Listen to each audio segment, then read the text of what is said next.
आप देख रहे हैं देश लाइव, देश की आवाज। माननीय गृह मंत्री जी,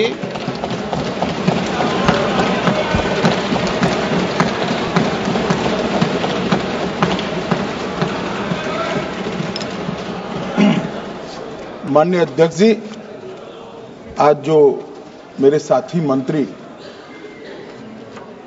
बिल लेकर आए हैं उसके समर्थन में मैं खड़ा हुआ।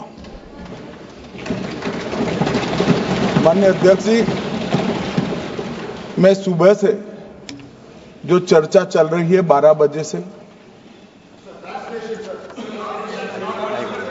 ओके एक मिनट चेक कराता हूँ। हाँ एक सेकंड चेक कराता हूँ। एक सेकंड में करा रहे हैं, चेक कर रहे हैं। माननीय अध्यक्ष जी, 2 मिनट लगता है कभी। सुबह से जो चर्चा चल रही है उसको मैंने बारीकी से सुना है। मुझे लगता है या तो निर्दोष भाव से या तो राजनीतिक कारणों से ढेर सारी भ्रांतियां कई सदस्यों के मन में भी है और कई सारी भ्रांतियां सदन के माध्यम से, आपके माध्यम से पूरे देश भर में फैलाने का प्रयास भी हो रहा है। बिल पर चर्चा का जवाब तो माननीय रिज्जू साहब देंगे। मैं कुछ बातें यहां रखी है, इसको मेरी समझ के हिसाब से क्लैरिफाई करने का जरूर प्रयास करूंगा। माननीय, ये वक्त एक अरबी शब्द है। वक्त का इतिहास मान्यवर कुछ हदीसों से जुड़ा हुआ मिलता है और आजकल जिस अर्थ में वक्त शब्द का प्रयोग किया जाता है, इसका मतलब है अल्लाह के नाम पर संपत्ति का दान, पवित्र धार्मिक उद्देश्यों के लिए संपत्ति का दान। मान्यवर, वक्त का समकालीन अर्थ, अभी जो अर्थ हम समझ रहे हैं, वो इस्लाम के दूसरे खलीफा श्री उमर के समय में अस्तित्व में आया। एक प्रकार से इसकी आज की भाषा में व्याख्या करें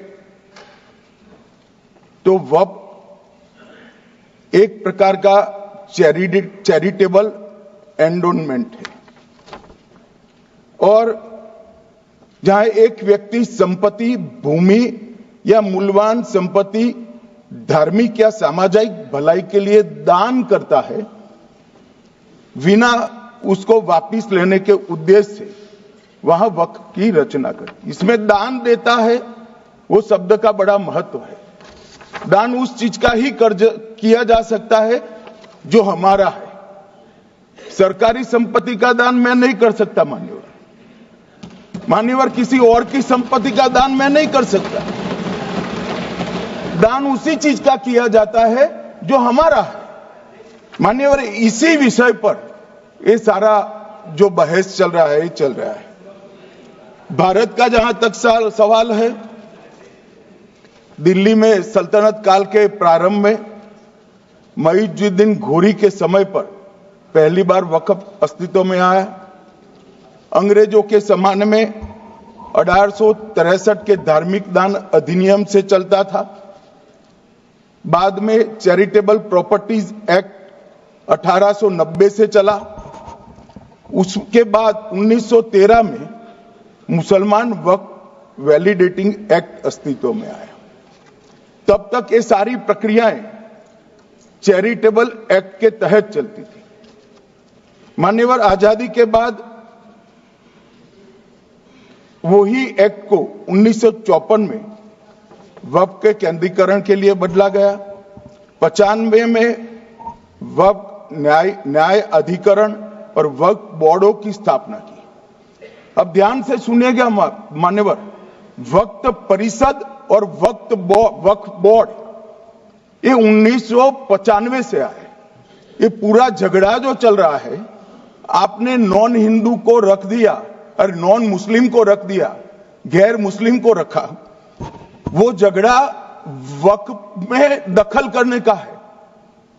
पहले तो वक्फ में कोई गैर इस्लामिक सदस्य आएगा ही नहीं, ये स्पष्टता समझ लीजिए।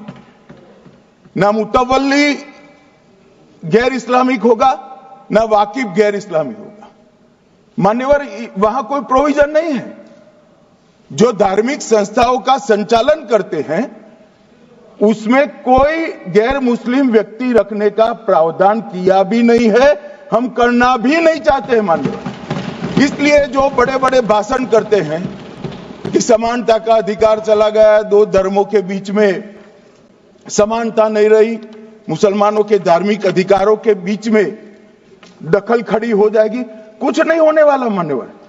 इस दृष्टि से देखें तो 1995 तक वक्फ की काउंसिल और वक्फ बोर्ड था ही नहीं, वो तो 95 से आया। और मान्यवर, ये जो भ्रम खड़ा किया जाता है कि ये एक मुस्लिम भाइयों के धार्मिक क्रियाकलापों के अंदर, उनके दान की हुई संपत्ति के अंदर दखल करने का है, ये बहुत बड़ी भ्रांति फैलाकर माइनॉरिटी को डराकर अपनी वोट बैंक खड़ी करने के लिए किया जा रहा है मान्यवर। कहां पर गैर मुस्लिम सदस्य रखे जाएंगे? परिषद में और वक्फ बोर्ड में। उसका काम क्या है? उनका काम धार्मिक क्रियाकलापों को कुछ चलाने का नहीं है। वो शुद्ध रूप से वक्फ का जो कानून, दान के लिए किसी ने दी हुई संपत्ति, उसका एडमिनिस्ट्रेशन अच्छे से चल रहा है नहीं चल रहा है, कानून के हिसाब से चल रहा है नहीं चल रहा है, या तो दान जिस चीज के लिए दिया गया, इस्लाम धर्म के लिए दिया गया, गरीबों के भोजन के लिए दिया गया, गरीबों के उद्धार के लिए, वो उद्देश्य के लिए इसका उपयोग हो रहा है नहीं हो रहा है, इसका नियमन करने का काम है मान्यवर। अब मैं इसको मान्यवर बाकी सारे धर्मों के साथ कंपैरिजन करते हैं और कहते हैं दखल किया है। मैं उसको स्पष्ट करना चाहता हूं। मान्यवर, वक्फ जो है वो हमारे यहां ट्रस्ट एक्ट है, इसमें ट्रस्ट है। तो ट्रस्ट के अंदर जो ट्रस्ट को बनाते हैं वो ट्रस्टी होते हैं और एक मैनेजिंग ट्रस्टी होते हैं। वक्फ में वाकिफ होता है, वक्फ होता है और मुतवल्ली होता है। ये सारे इस्लाम के अनुयायी हैं। अरे भाई, आप कह रहे हो, हम तो कह रहे हैं क्योंकि इसका वक्फ शब्द ही इस्लाम से आया है, इसलिए हम कह रहे हैं कि वक्फ वो ही कर सकता है जो इस्लाम का अनुयायी हो। अब आप उसका विरोध कर रहे हो, तो आप तो वक्फ में भी नॉन इस्लामिक आदमी चाहते हो। मान्यवर, क्या कह रहे हैं? हम इसलिए कह रहे हैं कि वक्फ वो ही कर सकता है जो प्रैक्टिसिंग इस्लाम को प्रैक्टिस करता होगा, क्योंकि मान्यवर इसकी उत्पत्ति ही इस्लाम के सिद्धांतों से हुई। अब मान्यवर, वक्फ धार्मिक हुआ, वक्फ बोर्ड नहीं हुआ, वक्फ परिषद भी नहीं हुई। अरे सुनो भाई, मान्यवर, ट्रस्ट के अंदर ट्रस्टी जो होते हैं, जो चर्च होगा तो क्रिश्चियन होंगे, पारसी भी होंगे, पारसी के लिए वो ट्रस्ट होगा, तो हिंदू होगा तो हिंदू के लिए। अब चैरिटी कमिश्नर हम कहेंगे कि भाई मुस्लिम क्यों आया? मुझे बताओ, चैरिटी कमिश्नर एक्ट में मुसलमान चैरिटी कमिश्नर बन सकता है या नहीं बन सकता है? उसको ट्रस्ट नहीं चलाना है, उसको चैरिटी के कानून के हिसाब से वो ट्रस्ट चले, उसकी देखरेख करनी है। ये धार्मिक नहीं है, ये धर्म का काम नहीं है मान्यवर, ये एडमिनिस्ट्रेटिव वर्क है। और इसलिए तो फिर चैरिटी कमिश्नर हिंदू होगा तो वो क्रिश्चियनों के ट्रस्ट का कैसे देखरेख करेगा? चैरिटी कमिश्नर क्रिश्चियन होगा तो जैनियों के और हिंदुओं के ट्रस्ट का कैसे देखरेख करेगा? अब बताओ कि सारे ट्रस्ट के चैरिटी कमिश्नर अलग अलग बन, देश तोड़ दोगे आप लोग, तोड़ दोगे। हमने साहब, मैं अभी भी आपके माध्यम से, इस सदन के माध्यम से देश भर के मुसलमान भाइयों बहनों को कहना चाहता हूं, आपके वक्फ में एक भी नॉन मुस्लिम नहीं आएगा। ये एक्ट में ऐसा कोई प्रावधान नहीं। मगर जो वक्फ बोर्ड है और वक्फ परिषद है, उसका काम क्या है? वक्फ की संपत्तियां मान्यवर बेच खाने वाले लोगों को पकड़कर इसके बाहर निकालने का। वक्फ के नाम पर औने पौने दाम में संपत्तियों को 100-100 साल तक किराए पे देने वाले लोगों को पकड़ना है। वक्फ का जो पैसा होता है, इनकम जो गिरती जा रही है, जिसके माध्यम से माइनॉरिटी का विकास करना है, माइनॉरिटी को आगे बढ़ाना है, इस्लाम धर्म की सारी धार्मिक संस्थाओं को पुख्ता करना है। ये पैसा जो चोरी होता है ना, उसको पकड़ने का काम वक्फ बोर्ड, वक्फ परिषद करे। और मान्यवर, वो चाहते हैं कि इनके राज में जो मिलीभगत चली वो चलती रहे। ये नहीं चलेगी, ये नहीं चलेगी। और मान्यवर, मैं आज आपको बताना चाहता हूं क्या स्थिति हुई है। मान्यवर, सबने कहा, रिपीटेशन भी होगा, परंतु मैं कहना चाहता हूं मान्यवर कि वक्फ के 2013 में जो अमेंडमेंट्स आए, अब बिल किरण भाई का है, मगर मैं कह सकता हूं कि वक्फ का 2013 का अमेंडमेंट न किया होता तो ये बिल लाने की शायद जरूरत न पड़ती। सब कुछ अच्छा चलता था। 14 में चुनाव आने वाला था, 13 में रातों रात तुष्टीकरण करने के लिए वक्फ कानून को एक्सट्रीम बना दिया गया। और मान्यवर, इसके कारण क्या हुआ? इसके कारण दिल्ली लुटियन की 123 वीवीआईपी संपत्ति कांग्रेस सरकार ने जब चुनाव मुहाने पर थे, 25 दिन दूर था, वक्फ को देने का काम कर दिया। दिल्ली वक्फ बोर्ड ने उत्तरी रेलवे की भूमि वक्फ के नाम घोषित कर दी। हिमाचल में वक्फ की संपत्ति बताकर उस पर अवैध मस्जिद बनाने का काम किया। 250 हेक्टेयर क्षेत्रफल वाले 12 गांव पर वक्फ का स्वामित्व हो गया तब तमिलनाडु में। और मान्यवर, तमिलनाडु के 1500 साल पुराने तिरुचेंदुरई मंदिर की 400 एकड़ भूमि को वक्फ की संपत्ति घोषित कर। ये जब मंदिर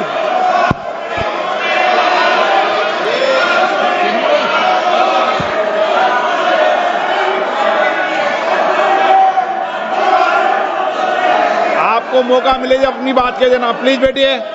मान्यवर, कर्नाटक की, आपको मौका मिले जब अपनी बात कह देना। आप भी बहुत मिसलीड करते हैं, बैठिए।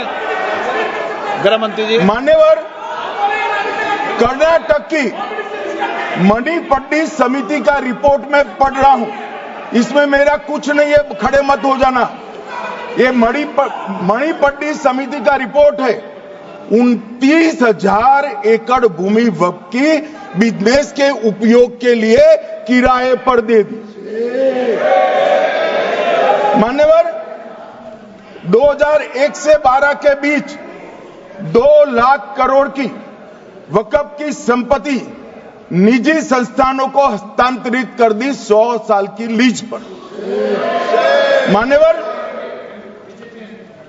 बेंगलुरु में उच्च न्यायालय में बीच में पढ़ना पड़ा, 602 एकड़ भूमि को जब्त करने से रोकना पड़ा। विजयपुर कर्नाटक के होनवाड़ गांव की 1500 एकड़ भूमि पर दावा कर उसको विवाद में डाला और 500 करोड़ की संपत्ति जिस भूमि का मूल्य है, वहां 5 स्टार होटल को महीने 12,000 रुपए के किराए से दे दिया। अब मान्यवर ये कहते हैं कि इसका हिसाब किताब न करो, इसकी देखरेख न करो। भाई ये पैसा जो है देश के गरीब मुसलमान का है, ये गन्ना सोटों की चोरी के लिए नहीं, ये इसको रोकने के लिए। और इनके जो ठेकेदार बैठे हैं मान्यवर, ये यहां गरज गरज कर बोलते हैं, खुद तो समझे बगैर बोलते हैं, कुछ समझ कर बोलते हैं। उनको लगता है कि इससे हम जीत जाएंगे। मान्यवर, कर्नाटक में दत्तापीठ के मंदिर पर क्लेम किया, टालीपरंबा 75 साल पुराने एक दावे के आधार पर 600 एकड़ जमीन का दावा किया और ईसाई समुदाय की भी ढेर सारी जमीनों पर कब्जा कर लिया गया।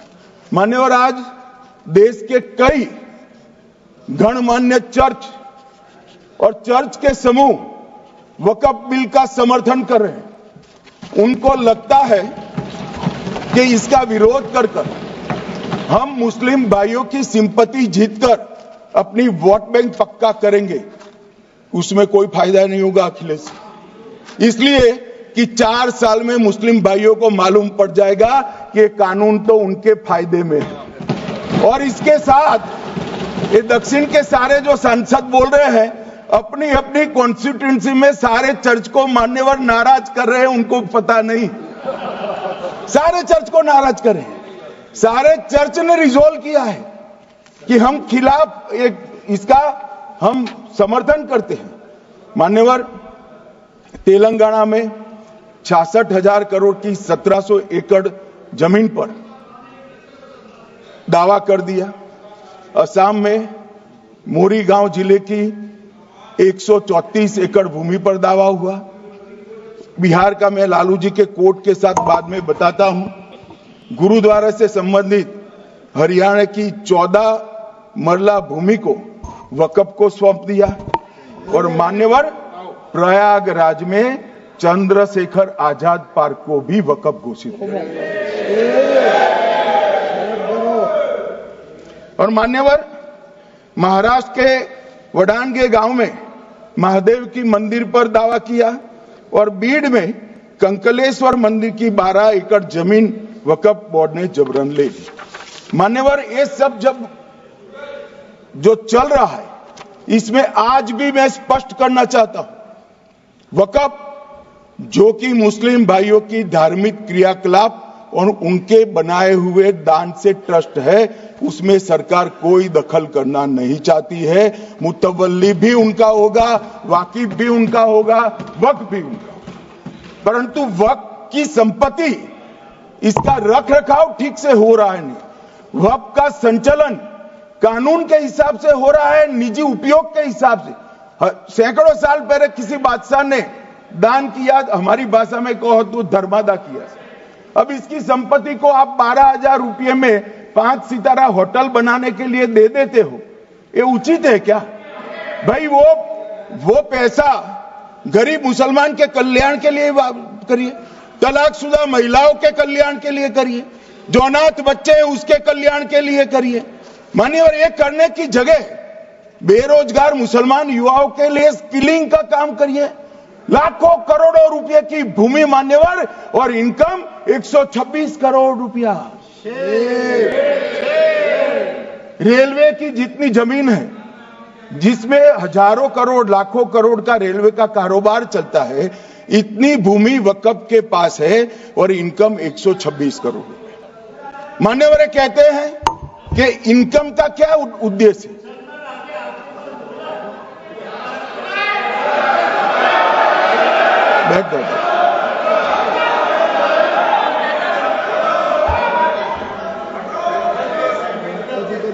मान्यवर, मैं दादा की टेंशन समझ रहा हूं, ये बंगाल के मुसलमान भी सुन रहे हैं, तो उनको टेंशन होना स्वाभाविक है। मान्यवर, लालू प्रसाद जी, आज आरजेडी के सारे सदस्य बोले, जब 2013 का अमेंडमेंट आया, मैं लालू जी का तो पूरा पढ़ना चाहता हूं, बाकी सदस्यों का सिर्फ टोकन पढ़ूंगा। लालू जी ने क्या कहा? मैडम, सरकार जो यह संशोधन विधेयक पेश किया है, सरकार की पहल का हम स्वागत करते हैं। शाहनवाज हुसैन जी और अन्य माननीय सदस्यों ने अपनी बातों को यहां रखा, मैं उसका समर्थन करता हूं। आप देखिए, सारी जमीनें हड़प ली गई है, चाहे सरकारी हो या गैर सरकारी। वक्फ बोर्ड में जो काम करने वाले लोग हैं, उनके द्वारा सारी प्राइम लैंड को बेच दिया गया है। पटना में ही डाक बंगले की जितनी प्रॉपर्टी थी, सब पर अपार्टमेंट बन गए। इस तरह की काफी लूट खसोट हुई है। हम संशोधन विधेयक तो आपको अंत में लाए हैं, समर्थन करते हैं, लेकिन मैं चाहता हूं कि भविष्य में आप कड़ा कानून लाइए और ये जो चोरी करने वाले लोग हो उनको जेल की सलाखों के पीछे। अब साहब, लालू प्रसाद की इच्छा इन्होंने तो पूरी नहीं की, नरेंद्र मोदी जी ने पूरी कर दी। ये लालू जी ने कहा था एक कड़ा कानून लाइए। मान्यवर शरीफुद्दीन शरीफ, उन्होंने कहा मंत्री जी समझते हैं कि शायद इससे मुसलमानों का वोट मिल जाएगा, लिहाजा मुसलमान लोगों ने भी खुद ही तबाही मचाई है, इसलिए मैं गुजारिश करूंगा कि इसके लिए आप सख्त कानून बनाइए, उनके हाथों में हथकड़ियां पहनाइए और जो उनके कब्जे किए हैं वो जमीनों बेचकर गरीब और तलाकशुदा मुस्लिम बहनों का कल्याण करिए। इसके बाद श्री हमीदुल्लाह सैयद लक्षद्वीप से थे, उनका भी इसी टोन का भाषण है।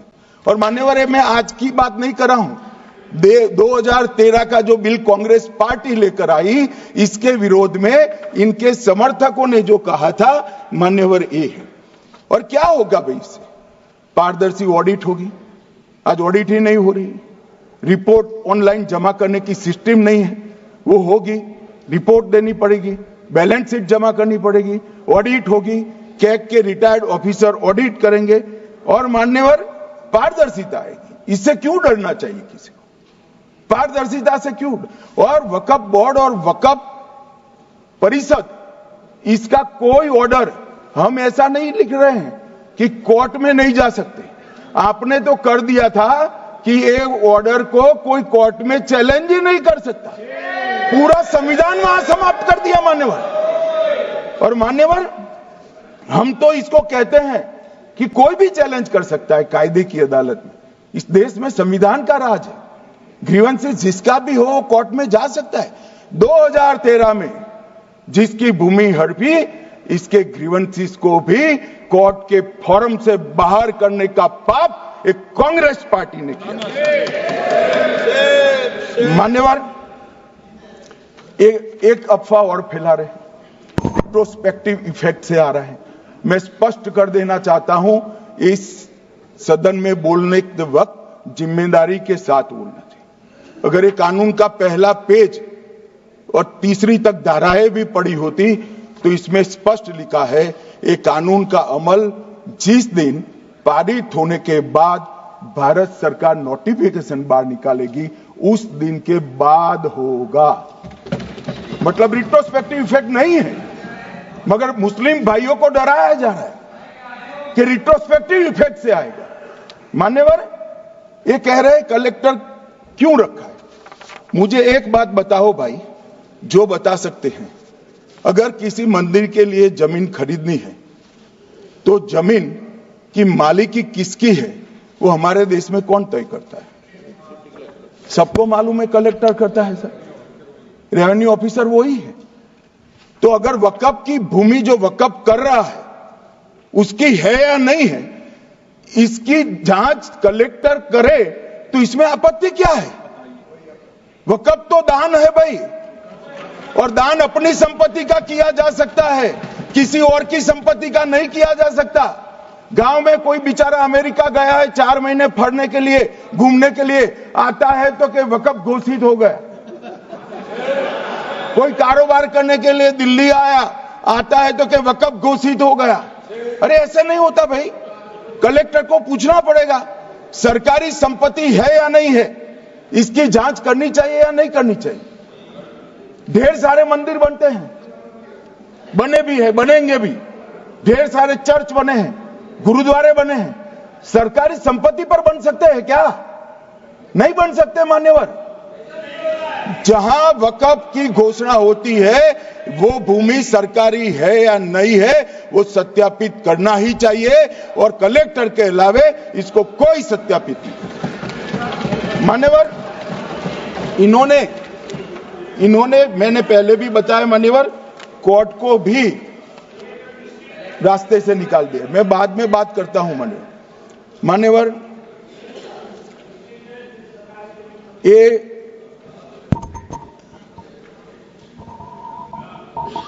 मान्यवर एक उपयोग के आधार पर वक्त की समाप्ति। मान्यवर ये कह रहे हैं कि सैकड़ों सालों से वहां प्रैक्टिस है। अब वो तो वक्फ रजिस्टर हो गया, आपने घोषित कर दिया, वक्फ में रजिस्टर भी हो गया, अब इसका सवाल नहीं है। मगर सैकड़ों साल की प्रैक्टिस, मुगलों के समय की प्रैक्टिस आज घोषित की जा सकती है क्या? अगर वहां नमाज पढ़ रहे हैं तो लोग देखते होंगे, कब्रिस्तान होगा लोग देखते होंगे, दरगाह होगी तो लोग देखते होंगे, और घोषित भी हो चुका होगा, रजिस्टर भी हो चुका होगा। अब अगर आप वक्फ घोषित करना है तो उसको ऐसे नहीं कर सकते मान्यवर, अधिकृत करना चाहिए। मान्यवर, जो दूसरा सुधार लेकर आए किरण जी, वो ही है कि धारा 36 में वक्फ संपत्तियों को बिना किसी स्पष्ट प्रक्रिया से, मालिकी की प्रक्रिया से पंजीकृत नहीं किया जा सकता। मान्यवर, अपील का प्रावधान वर्तमान में अधिनियम में ट्रिब्यूनल के निर्णय के खिलाफ अपील करने का कोई प्रावधान नहीं है। ये दृष्टिभ्रम खड़ा कर रहे थे गोगाई जी कि हाईकोर्ट में जा सकते। हाईकोर्ट में सिविल सूट नहीं जा सकता, रीट के अधिकारों का उपयोग कर हाईकोर्ट में जा सकते हैं। सिविल सूट में ज्यादा प्रोटेक्शन मिलता है मूल मालिक को। आपने सिविल सूट को खत्म कर दिया था, रीट के जुडिक्शन बहुत सीमित है, हम सब जानते हैं कि ये सीमित कर दिया गया था, आप भी जानते हो, मगर आपको वोट बैंक चाहिए। मान्यवर, ये हमारा स्पष्ट सिद्धांत है भारतीय जनता पार्टी की, मोदी सरकार का, कि वोट बैंक के लिए हम कोई कानून नहीं लाए। कानून न्याय के लिए होता है, कानून लोगों के कल्याण के लिए होता है। इन्होंने कहा कैसे कैसे कानून आए हैं, मैं बता देता हूं सब। अभी कांग्रेस के महासचिव और माननीय सदस्य कह रहे थे क्या कानून आ रहे हैं, सब किस प्रकार के कानून आ रहे हैं। मान्यवर, इसी सदन में नरेंद्र मोदी सरकार ही महिलाओं को 33% आरक्षण का कानून लाई। इसी सरकार में पिछड़ों को संवैधानिक अधिकार दिया गया। मान्यवर, इसी सरकार में बजट जो आए, इसमें गरीबों को गैस, शौचालय, पानी, 5 लाख तक का बीमा, 5 किलो अनाज, बिजली और घर दिए गए। मान्यवर, और कन्वर्जन कानून की बात करते थे और हंसते हंसते कहते थे कर्नाटक सरकार कन्वर्जन कानून लेकर आई है। सबसे पहला कन्वर्जन कानून उड़ीसा और मध्य प्रदेश में कांग्रेस सरकार लेकर आई, मगर उस वक्त कांग्रेस सरकार तुष्टीकरण की नीति पर नहीं चलती थी, महात्मा गांधी के सिद्धांतों पर चलती थी। मध्य प्रदेश और उड़ीसा में सबसे पहला कन्वर्जन के खिलाफ कानून कोई लाया तो कांग्रेस पार्टी लाई, और मुझे गर्व है मेरी पार्टी की सरकारें कन्वर्जन पर कानून लाती है। मान्यवर, सबको अपना धर्म का अनुसरण करने का अधिकार है, कोई शौक से करे, मगर लोभ, लालच, भय, इससे धर्म परिवर्तन नहीं कराया जा सकता। किसी गरीब के पास खाना नहीं है, खाना देकर उसका धर्म बदला दोगे? कोई थोड़ा कम पढ़ा लिखा व्यक्ति है, उसका धर्म बदला दोगे? ऐसे नहीं होगा मान्यवर। और आपने भी किए हैं कानून, आप नए नए आए हो, आपको मालूम नहीं है मान्यवर, इनको मालूम नहीं, अभी अभी आए हैं 5 साल से। ये कांग्रेस पार्टी ने कानून किए थे मान्यवर। अपील का प्रावधान भी हमने आगे बढ़ाया, और गैर मुसलमानों के द्वारा दान की गई संपत्तियों पर, गैर मुसलमानों की दान की संपत्तियों पर वक्फ अधिनियम को हमने लगने से मना कर दिया। माने उनके लिए चैरिटी कमिश्नर का कायदा है। ये प्रैक्टिसिंग इस्लाम, जो इस्लाम की प्रैक्टिस करते हैं, इसीलिए मान्यवर हमने ओवरराइडिंग इफेक्ट को भी समाप्त कर दिया। मान्यवर ये ट्रस्ट का नियमन करने का जो कानून होता है, जैसे चैरिटी कमिश्नर के कानून में कोई ओवरराइडिंग इफेक्ट नहीं है। जहां क्लासेस आते हैं वहां ओवरराइडिंग इफेक्ट होती है। यहां ओवरराइडिंग इफेक्ट इसलिए देगी कि आप जिसकी संपत्ति हड़पी जाएगी उसको कोर्ट से जाने से रोकना चाहते थे, इसलिए ओवरराइडिंग इफेक्ट जो हमने मान्यवर निकाल दिया है। मान्यवर एक ऐसी चर्चा लेकर आए कि चर्चा नहीं, मैं आपको बताना चाहता हूं 2013 में जो अमेंडमेंट बिल आया, जिसके कारण ये बिल लाना पड़ा, वो बिल में कुल मिलाकर 5.4 घंटे चर्चा हुई थी, 5.5 घंटे दोनों सदन मिलाकर। और इस बिल में दोनों सदन मिलाकर 16 घंटे चर्चा हो रही है मान्यवर, 16 घंटे। इसके अलावे हमने डिमांड किया समिति बनाओ, समिति भी बनाई, 38 मीटिंगें हुई, 113 घंटे चर्चा हुई, 284 हितधारक बनाए गए। वक्फ बोर्डों की संख्या, जो उपस्थित वक्फ बोर्ड भी हुए राज्यों के 25 हुए, राज्य सरकार के प्रतिनिधि 15 राज्य सरकारों के आए, सांसद 8 हुए, विधायक विधान परिषद 7 हुए और अध्ययन दौरे 3 किए गए और अल्पसंख्यक आयोगों को भी 5 बुलाया गया। ये सबसे 92.68 लाख करीब 1 करोड़ सुझाव देश भर से ऑनलाइन आए। इसकी मीमांसा कर एक कानून बना है। आप ऐसे इसको खारिज नहीं कर सकते हो पूरी प्रक्रिया को। आप जो कर रहे हैं 5.5 घंटे की प्रक्रिया, ये बहुत लोकतांत्रिक प्रक्रिया है और हम 16 घंटे चर्चा करते हैं कि चर्चा आपके अनुरूप चर्चा नहीं हो सकती। इस सदन में हर सदस्य बोलने के लिए स्वतंत्र है, कोई परिवार की यहां चलती नहीं है। ये तो जनता के नुमाइंदे हैं, किसी की कृपा से नहीं आए हैं।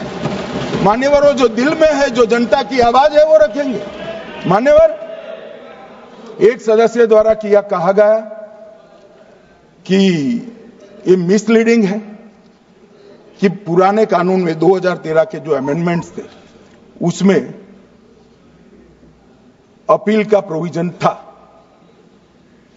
अब मैं कहना चाहता हूं 83(9) उसमें अधिकरण द्वारा किए गए किसी भी विनिश्चय का आदेश विरुद्ध, चाहे वो अंतरिम हो या फाइनल, इस पर अपील नहीं हो सकती।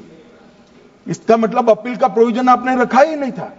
सिविल न्यायालय, राजस्व कोर्ट और अन्य प्राधिकरण उसके अधिकार क्षेत्र पर भी प्रतिबंध लगा दिएगा और सरकारी अधिसूचना जो बाद में वक्फ बोर्ड और वक्फ परिषद के एडवाइस से होगी, इसको भी कोई चुनौती नहीं दे सकता। मान्यवर, मुझे ये बताओ कि अभी फैशन है संविधान लहराने की। ये संविधान के हिसाब से सरकार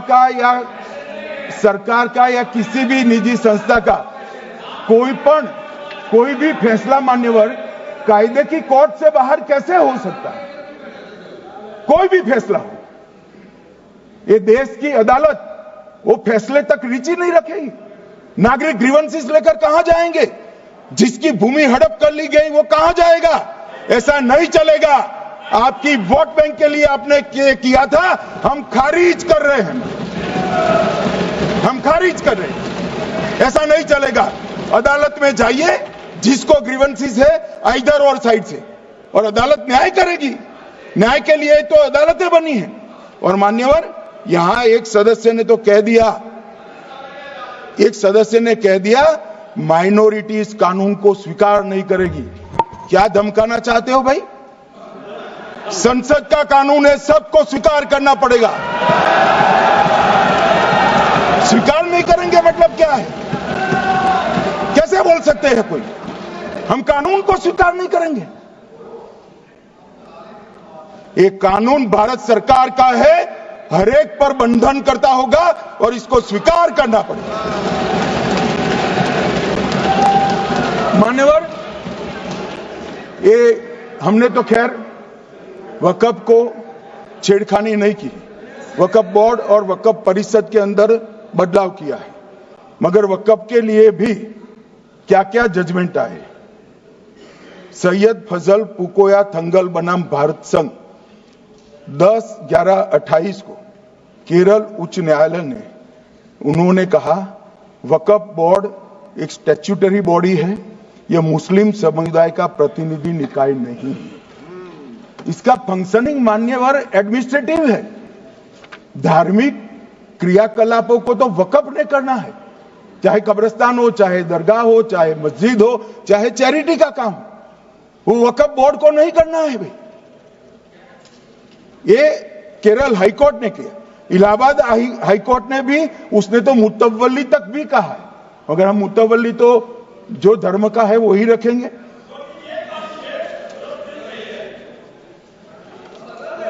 मान्यवर, इन्होंने कहा एक मुतवल्ली के कर्तव्य विशुद्ध रूप से धर्म निरपेक्ष कैरेक्टर है, मगर हम मुतवल्ली को छू नहीं रहे। मान्यवर ये कह रहे थे, मान्यवर ये कह रहे थे कि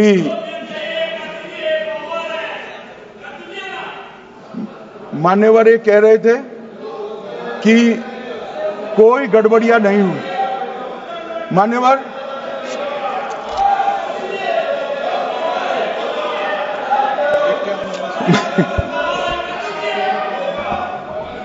मान्यवर 2013 में अन्यायी कानून आया। भाई करने थोड़ा शांत हो जाइए। ये 26 के कारण डरे हुए और कुछ कारण नहीं। चुनाव जो है ना अक्टूबर में, 25 में जो चुनाव है इसके कारण डरे। मान्यवर भाई बैठो।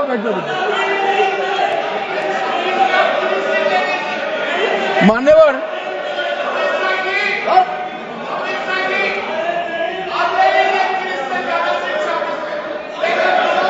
बैठ जाओ। बंगाल में आकर कहूंगा ये राजनीतिक हिसाब किताब का अखाड़ा नहीं है, छाती पर ठोक कर कहूंगा ज्यादा सिखाएंगे।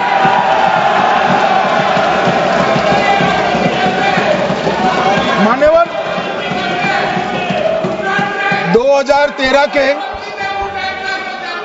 अरे बैठ जाओ वकील साहब बैठ जाइए। मान्यवर 2013 में वो भी रिपीट होने वाले हैं। मान्यवर 2013 में बैठ जाओ। मान्यवर 1913 से लेकर 2013 तक 1913 से 2013 तक वक्फ बोर्ड का कुल एकड़ में भूमि सब वक्फ का मिलाकर 18 लाख एकड़ था। मेरी विनंती है सभी सदस्य इसको ध्यान से सुनिए। 1913 से 2013 तक 18 लाख एकड़ और 13 से 25 तक एक कानून बनने का परिणाम क्या आया, और नई 21 लाख एकड़ भूमि बढ़ गई। अब मान्यवर 39 लाख एकड़ जो भूमि है उसमें 21 लाख एकड़ 13 के बाद है। अब ये कह रहे हैं कि इसका दुरुपयोग नहीं हो रहा है।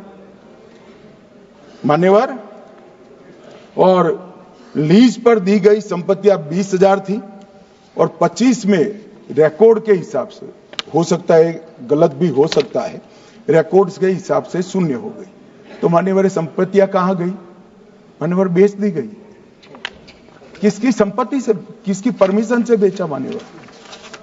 मान्यवर मैंने पहले ही कह दिया कि केरल और देश भर के Catholic bishop council, Catholic bishop conference of India, Catholic Congress Kerala, भारतीय कैथोलिक धर्मगुरुओं की महासभा, केरल चर्चों की संयुक्त परिषद, कैथोलिक कांग्रेस केरला, ये सब ने इस बिल का समर्थन करा है और कहा है अन्यायी 2013 का सुधार। हम अकेले नहीं कह रहे मान्यवर। और मान्यवर, इसी एक्ट में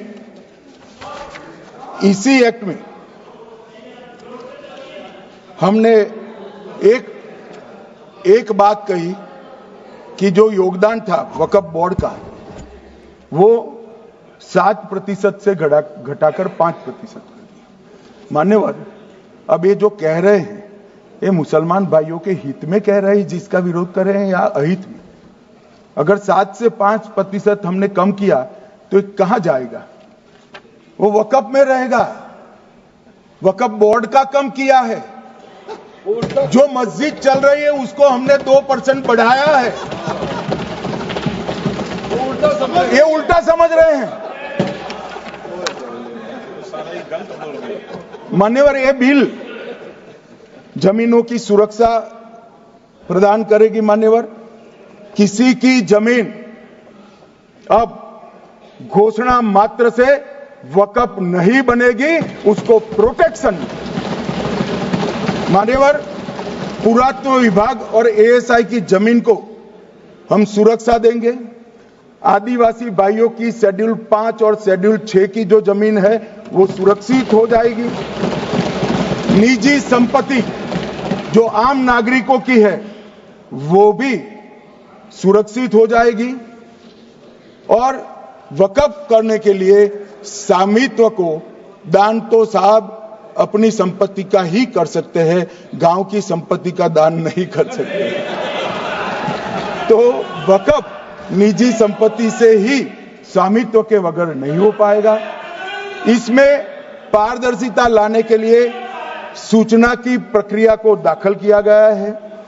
वक्फ बोर्ड की वक्फ की जो संपत्ति घोषित करने की अधिकार थे उसको समाप्त कर दिए। कलेक्टर से सर्टिफाइड कराना पड़ेगा और नए वक्फ पारदर्शी तरीके से पंजीकृत भी करने पड़ेंगे। रजिस्ट्रेशन के बगैर कोई संस्था नहीं चल सकती। और मुस्लिम ट्रस्ट अब तक के जो है उसको हमने इस जो माफ करना, कई सारे ऐसे मुसलमान भाई हैं जो वक्फ के कानून को अंदर दायरे में आना नहीं चाहते।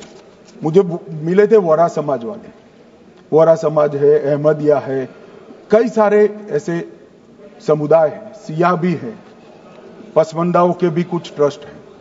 वो सभी को मैं एक आनंद का समाचार देना चाहता हूं, अब मुसलमान भी ट्रस्ट एक्ट के अंदर अपना ट्रस्ट रजिस्टर करा सकता है।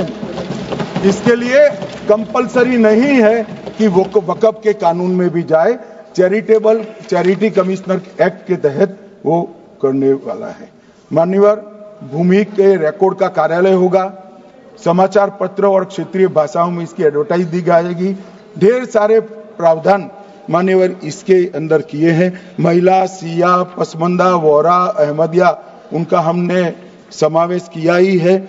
और उन्होंने कहा, मैं सुन रहा था मान्यवर, एक फैशन हो गई, राम जन्मभूमि का मंदिर बनाने की बात आई तो इस देश के अंदर खून की नदियां बह जाएगी, मुसलमान रोड पर आ जाएगा, मुसलमानों का ये हो जाएगा, वो ट्रिपल तलाक, फिर से डर, सीए आया कि मुसलमानों की नागरिकता चली जाएगी।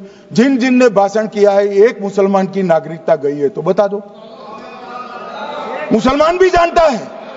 और मैं तो आपके माध्यम से देश के मुसलमानों को अपील करना चाहता हूं मान्यवर, मैंने बहुत झेला है।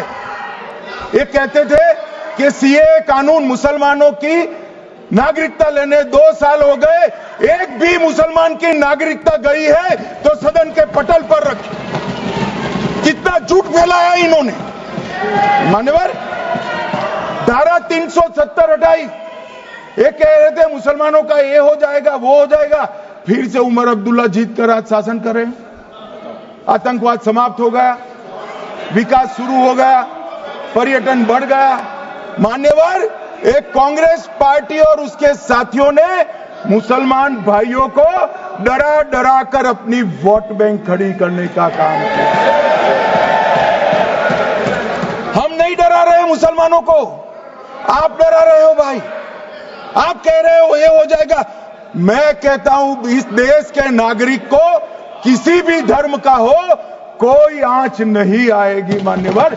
ये नरेंद्र मोदी सरकार का सरकार मान्यवर।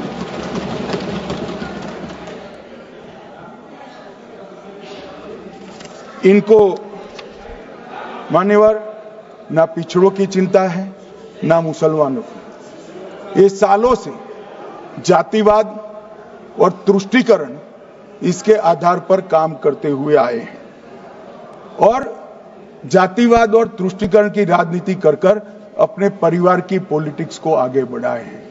मगर 2014 से मान्यवर जातिवाद, तुष्टीकरण और परिवारवाद को एक साथ नरेंद्र मोदी ने समाप्त कर कर विकास की राजनीति इस देश में प्रस्तावित की।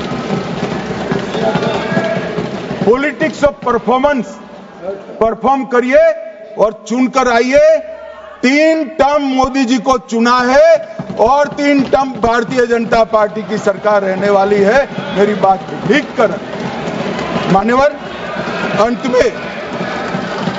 अंत में मैं किरण जी को बहुत बहुत बधाई देना चाहता हूं कि बहुत अभ्यास कर सारे दूषणों को निकालकर वक्फ कानून को शुद्ध, पारदर्शी और उद्देश्यों को समर्पित बनाने का काम रिज्जू साहब लेकर आए हैं। मैं इसका समर्थन करता हूं।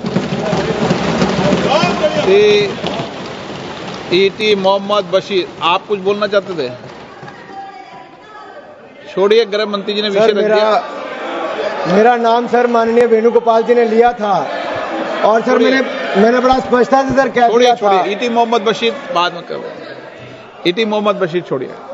ईटी मोहम्मद बशीर।